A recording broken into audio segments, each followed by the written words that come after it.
Xin chào các bạn đến với Phương Kitchen. Phương đã làm ra được những chiếc bánh donut nhẹ như mây, phần ruột nó fluffy, airy, nhiều lỗ khí, mềm mại mà chứ không phải cái kiểu mà đặc hay bướng.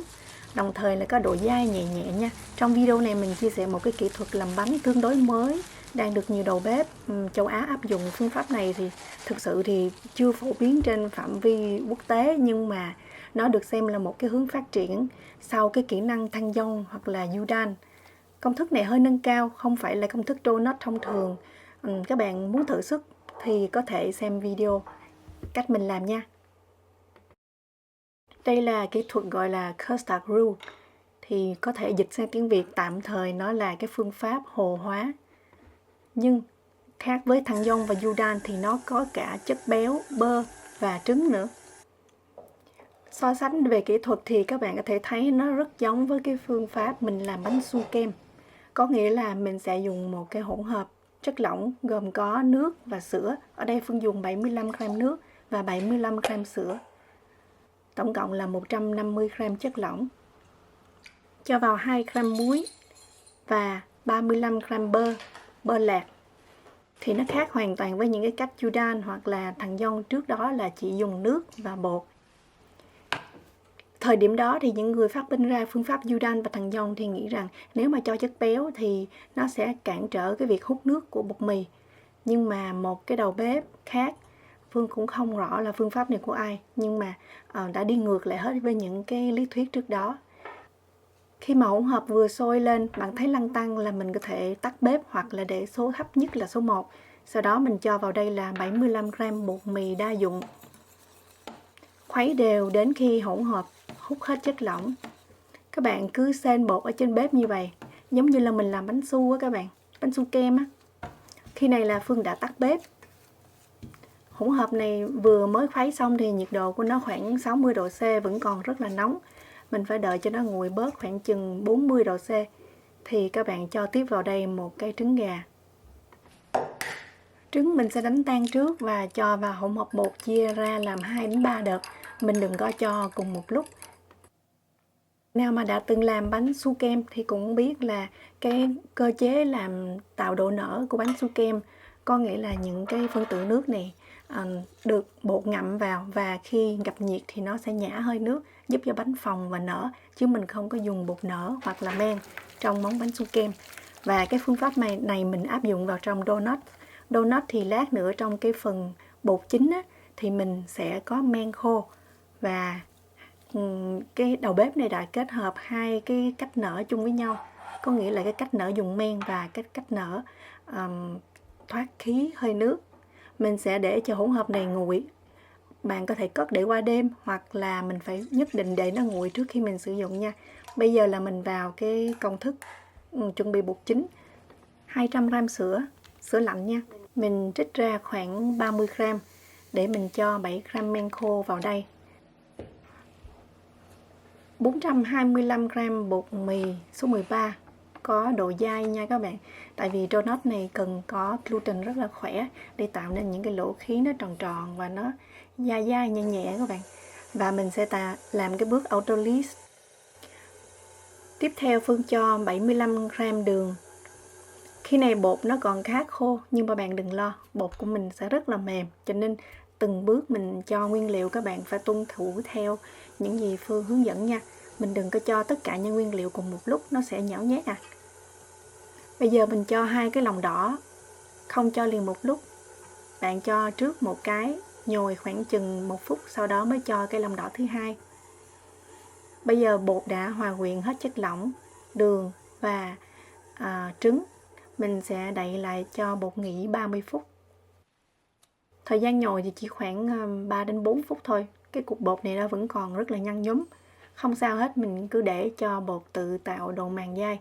Gluten của nó đã có phát triển chút xíu, bạn thấy nè, nó rất là dai. Mặc dù mình chưa có thực sự là nhồi thì nó đã sẵn sàng cho những cái bước tiếp theo. Bây giờ mình bắt đầu nhồi tiếp. Bây giờ cái hỗn hợp bột custard roux này của mình đã nguội, hoặc là tốt nhất là cũng nên lạnh luôn, thì bột nhồi nó sẽ dễ dàng hơn. Phương chỉ cho trước tiên là phân nửa vào trộn với bột, sau đó mình cho phân nửa tiếp theo. Phương đã thử nghiệm công thức này rất là nhiều lần. Những lần đầu tiên là mình nhồi nó chèm nhẹp luôn, tại vì mình không có lưu ý những cái thao tác trình tự cho nguyên liệu. Và mình cũng đã bỏ qua cái bước orderly, cho nên là nó rất quan trọng nha. Máy của Phương có 10 số thì mình luôn nhồi ở tốc độ 3 hoặc 4 thôi, mình không lên tốc độ quá cao khiến cho gluten bị rách. Hỗn hợp bột của mình rất là dai và dẻo, nhưng mà chưa thực sự là đạt nha. Bây giờ mình sẽ cho cái chén men. Đến bây giờ thì thời gian nhồi khoảng chừng đã được 10 phút. Mình cho chén men vào từ từ, bột nó sẽ loãng ra, bạn sẽ thấy bột mềm ra, nhưng mà nó hút cái lượng chất lỏng này cũng rất là nhanh. Bột tương đối gom lại thành khối và cái thau bột của mình cũng tương đối sạch. Thì bây giờ mình mới cho muối 3 gram. Nhồi thêm khoảng chừng 1 phút. Muối siết chặt gluten hơn, bột nó cũng săn chắc hơn. Bây giờ mình nắm bột lên và thấy kéo được một cái giống như miếng dẻ rách vậy đó, là mình bắt đầu cho bơ 40 gram. Đây là bơ lạc, bơ mềm nhưng mà có độ lạnh nha. Mình không có dùng bơ đông đá hay là bơ trực tiếp lấy từ tủ lạnh, thì nó sẽ rất là khó hòa tan với khói bột. Tiếp theo là hương vị. Ở đây Phương cho chút xíu là vỏ cam bào. Các bạn có dùng cam tươi hoặc là chanh tươi đều được. Và mình có thể bổ sung thêm 1-2 muỗng cà phê tinh chất vani. Cái này là vani mình tự ngâm, cái chai này cũng đã sắp hết rồi nè. Phương đã có video hướng dẫn cách ngâm rồi nha. Tùy năng suất máy, nhưng mà máy của Phương thì Phương nhìn đồng hồ nãy giờ là đã khoảng gần 27 phút. Mình cho bột ra thao. Bạn thấy là bột rất dai. Phương pháp này Phương chỉ mới áp dụng với donut, thì Phương không có biết là mình có thể dùng trong bánh mì hoa cúc hay không. Phương nghĩ là được, có dịp mình sẽ làm một cái thử nghiệm ha. Bây giờ mình cho bột vào đây, đậy kín. Nhiệt độ phòng của Phương bên đây hiện tại mùa hè là 23-24 độ C. Mình sẽ kéo gấp bột, cứ khoảng 20 phút mình kéo gấp một lần. Đây là cái bước mà mình làm giống như là bánh mì đồng quê, sourdough các bạn. Thì mình tạo thêm cái độ săn chắc cho khối bột. Phương lặp lại thao tác này 2 lần. Ở những lần sau bạn sẽ thấy khối bột nó càng dẻo, càng núng nính và nó sẽ phồng to hơn một chút. Bạn phải nhẹ tay, đừng làm bể hết những cái bọt khí. Ở lần thứ 3 mình sẽ để cho bột nở gấp đôi luôn. Sau khi bột nở gấp đôi, Phương sẽ cất vào trong ngăn mát tủ lạnh khoảng chừng 1 tiếng. Tại vì cái bột này rất là mềm, bạn không thể tạo hình nếu mà bột nó ở nhiệt độ phòng. Khi mà nó mát lạnh thì việc tạo hình sẽ dễ dàng hơn. Bạn cũng có thể nhồi đạt chuẩn, cất liền vào trong ngăn mát tủ lạnh để qua đêm, sáng dậy mình chiên bánh thôi. Để bổ sung thêm cái độ săn chắc cho gluten thì khi bạn cất bột vào trong tủ lạnh á, thì 1 tiếng đầu mình cũng cứ 20 phút lấy bột ra kéo gấp. Cẩn thận chia từng viên bột. Bánh donut thì có cái trọng lượng trung bình là 50 gram. Bánh nhỏ, bánh trung bình là 55, còn bánh to là 60 gram. Tùy theo kích cỡ các bạn muốn, nhưng mà đừng có nên làm bánh quá to. Vì cái nhiệt chiên bạn chiên không khéo thì bên trong nở không có đều và nó bị đặc. Nên Phương thấy là khoảng chừng 50-55 gram là vừa. Với công thức hôm nay thì bạn sẽ làm được trung bình 18 đến 20 cái bánh. Từng viên bột mình vê tròn. Xong cái cuối cùng thì mình quay lại với cái viên bột đầu tiên. Thì có rất là nhiều cách tạo hình. Cái cách mà Phương thấy đẹp nhất thì nó cũng giống như cái cách tạo hình cho bánh bagel. Phương không biết các bạn biết làm bánh mì bagel hay không, là cái bánh mì vòng đó các bạn. Mình cán cho nó dài ra một chút rồi mình cuộn nó lại thành một cái thanh bột, vê thành những sợi bột đó các bạn.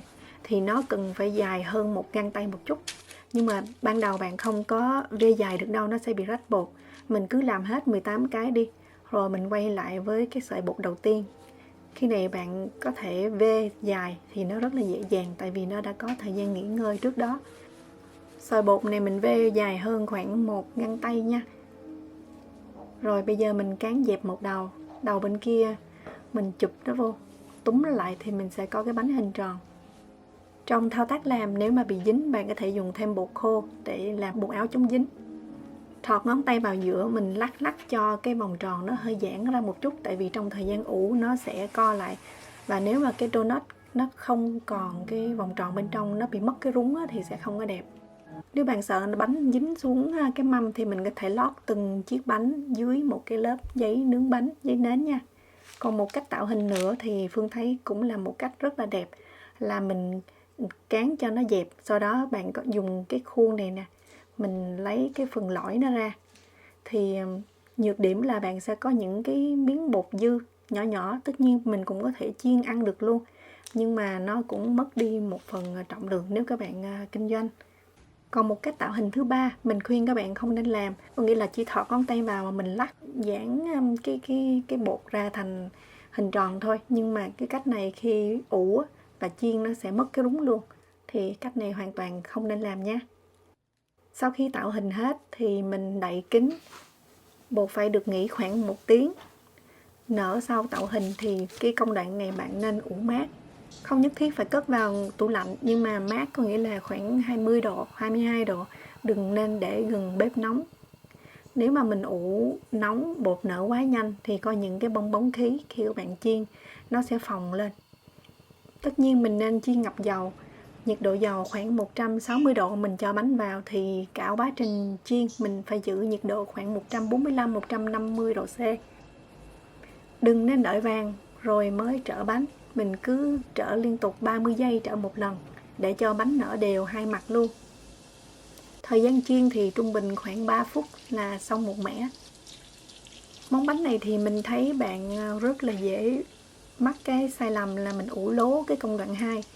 Thì khi chiên á, bạn sẽ thấy là bánh hút dầu rất là nhiều, tại vì khi này gluten nó đã quá lỏng lẻo, bột nó nở quá nhiều bọt khí, thì trong lúc chiên nó hút dầu rất nhiều, và những cái bọt khí này gặp nhiệt nó là bị bể hết, thành ra chiếc bánh của bạn là cuối cùng không có được những cái lỗ khí nó nằm bên trong. Bánh donut mà mình chiên có cái vành màu trắng xung quanh, đó là một cái minh chứng là bánh ủ tốt và nở tốt đó các bạn. Bánh sau khi nở ủ công đoạn 2 thì nó rất là mềm, cầm trên tay nếu mà không quen thì rất là dễ làm lủng bánh, nên bạn có thể cho nguyên cái bánh với cái giấy lót nướng bánh vào thẳng trong dầu mình chiên luôn. Trong khi chiên thì cái phần giấy nó sẽ tự tách ra. Bánh sau khi chiên vớt ra để ráo khoảng chừng 2 phút thì mình có thể lăn qua một lớp đường pha với bột quế. Nếu mà bạn đợi bánh nguội quá thì nó sẽ rất là khó thấm đường nha. Món bánh này nhất định bạn phải lăn qua đường, tại không thì bánh sẽ rất là lạc lẽo. Công thức này mình thử nghiệm khoảng chừng 3 lần trong một tuần, mà tụi nhỏ nhà Phương nó ăn hết đó các bạn, nó không ngán. Mặc dù là những lần đầu tiên thì Phương thấy chưa hài lòng lắm với kết cấu ruột, nhưng mà tụi nhỏ thì nó mê, dù có ruột hay không ruột vẫn ngon. Bạn cho đường và bột quế vào cái túi, mình cho bánh vào mình lắc như vậy nè, thì mình thấy nó sẽ đều hơn. Bạn nào đã từng ăn donut của Dunkin Donut thì chắc chắn là nó không phải kết cấu đó nha. Dunkin Donut thì nó giống như là một dạng bướm đặc, như là bánh bông lan nha các bạn. Bạn nào mà chưa từng làm bánh thì có thể là thấy nó rắc rối, nhưng mà bạn nào mà đã làm quen với men thì Phương nghĩ rằng các bạn sẽ thành công ngay lần đầu tiên nếu mà xem kỹ những hướng dẫn video của Phương. Phương cũng có thử nghiệm một lần với men tự nhiên. Có dịp mình sẽ làm một video khác nha. Nếu có làm bánh thì cho Phương xin phản hồi. Hẹn gặp lại các bạn vào mỗi thứ 5 hàng tuần. Chào tạm biệt.